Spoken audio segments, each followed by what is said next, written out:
Welcome! In front of me I have GARMIN Instinct 2 Solar Tactical, and I'm gonna show you how to force restart this device. To force restart this device, simply press and hold the Control/Light button and keep holding it until the watch turns off. So let's press and hold the Control/Light button, keep holding it.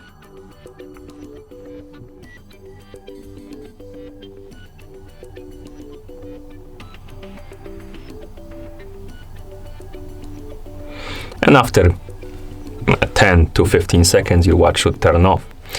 After the device turns off, wait a couple of seconds, and then you can turn it back on by pressing and holding the Light/Control button again for a second or two. And once you see the logo, you can release the button and wait until the watch boots into a system.